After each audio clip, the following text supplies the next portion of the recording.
Hello, parents, teachers, kids, and homeschoolers. Welcome to the Professor POTUS Book Club. Today, Founding Mothers, Remembering the Ladies by Cokie Roberts.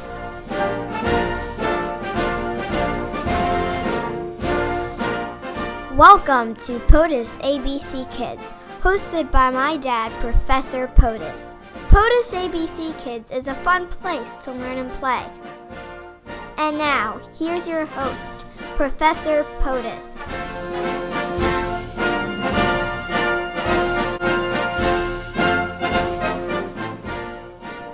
Cokie Roberts is a political commentator with ABC News and NPR, and she's written a terrific book for kids here called Founding Mothers, Remembering the Ladies. You can get it on Amazon for about $14. Here's the introduction. While much has been written about the men who founded our nation, this history includes only part of the story. Though they may not have signed the Constitution, written the Declaration of Independence, or fought in battles, the wives, mothers, and sisters and daughters behind the scenes of the Revolution contributed to their country's birth as significantly as the men in the spotlight. First of all, here's some important dates in history where women made significant contributions. In 1765, the British passed the Stamp Act, taxing many things like the Americans need, like paper. The Americans start protesting against British rule. The protesters included women, wives, and sisters who wrote poems, plays, and pamphlets attacking the mother country. In 1775, the British attack on Lexington and Concord started the American Revolution. Martha Washington and other wives joined in the army camp in Massachusetts. In 1780, American women, spurred by Esther Reed's Sentiments of an American Woman, raised money for the troops. In 1789, George Washington takes office as first president under the new Constitution, and Martha goes to the temporary capital of New York as the First Lady. In 1801, Thomas Jefferson becomes president and appoints James Madison as Secretary of State. Now, Jefferson was widowed. His wife died many years before he became president, so Dolly Madison becomes the White House hostess. She's very popular and throws lots of fun parties. And in 1814, the British invade Washington. Dolly Madison saves the portrait of George Washington from destruction by enemy troops. Here's the chapter on Abigail Adams. "You are really brave, my dear. You are a heroine," wrote John Adams to his wife Abigail. The man who would become our second president was then at the Continental Congress in Philadelphia, while his wife and children were at home in Massachusetts in daily danger from the British Army. Abigail strongly believed in American independence, so she supported her husband's political activities, but she had to keep the farm going by herself, always worrying where the British would strike next. John wrote that if it really got dangerous, she should, quote, "fly to the woods with our children," end of quote. Think about how alone Abigail Adams must have felt. Abigail, who sent John constant advice about the new government and current updates about politics, kept her letters coming when he went to Europe on diplomatic missions. Finally, after he had been gone for 6 years, she joined John in England. In the first nationwide election, John Adams won as George Washington's vice president. Abigail moved to New York, the temporary capital, and then to Philadelphia, where she assumed the job of First Lady once John was elected the second president.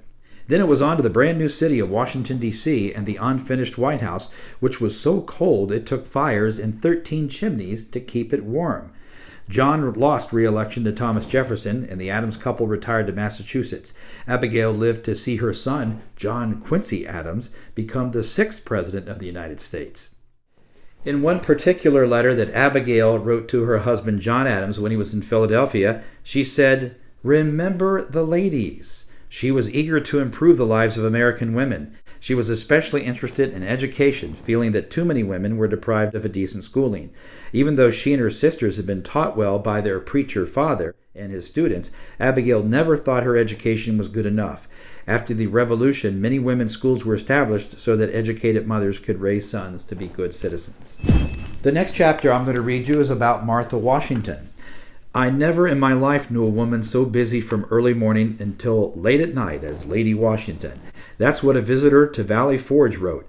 It was during the miserable winter at the army camp, and it was freezing. Starving troops threatened to leave their post if conditions didn't improve. Martha Washington helped convince them to stay by sewing for the soldiers, cooking for them, nursing them, praying with them, and joining the other officers' wives to entertain them. The troops loved Martha Washington. Martha spent every winter of the 8 long years of the Revolutionary War at military camps with General George Washington. It was uncomfortable, cold, and often dangerous, but she did it because her husband needed her to help keep the soldiers from deserting. After the war was finally over, Martha hoped to live quietly at home in Virginia.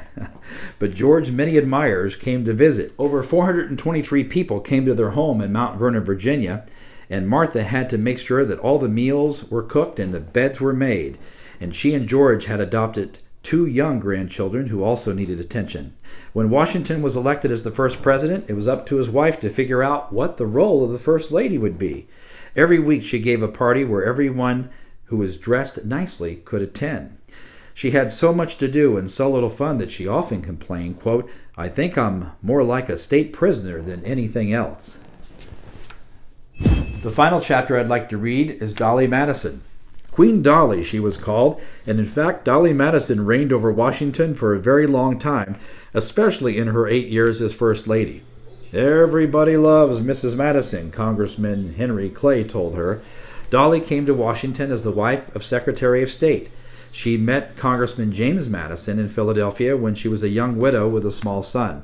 She married James, though he was 17 years older and not of her Quaker religion. Then it was on to Washington, where Dolly gave nonstop parties for all the politicians, and when her husband was elected president, Dolly got a lot of credit for this victory. She was so powerful that people asked her to get them jobs with the government. During the War of 1812, she showed great courage as the British invaded Washington. She barely escaped with her life and then came back just after a couple of days to help rebuild the burned-out city. Dolly's bravery earned her praise among the people and in the press. When Madison left office and the couple retired back to Virginia, everyone was distressed to see Dolly depart. Here's how one newspaper said goodbye. "Like a summer's sun, she rose in our political horizon gloriously." And here's the conclusion. "The women here are taking a station in society which is not known everywhere," wrote journalist Margaret Baynard Smith after she had lived in Washington for several years. She rejoiced in the fact that the new capital city was a place where women were taken seriously, in the court and the representative hall, as well as the drawing room. America was a new country, trying out a new form of government. And even though it would be more than 100 years from the time Margaret wrote those words before women nationwide could vote, the men were already hearing women's voices talking about the important issues of the day. And the men, who we call the Founding Fathers, listened. From the time before the Revolution, when women were called on to resist the British, through the war where some clashed on the battlefield and some cared for the families on the front porch, through the formation of government, women had shown how important they were to this new country, the United States of America. George Washington wrote at the end of the Revolution, "You ladies are in number of the best patriots America can boast." The father of the country knew America would not have become a nation without its founding mothers. Remembering the Ladies by Cokie Roberts. Thank you for joining us today for the Professor POTUS Book Club. Let's do it again next week.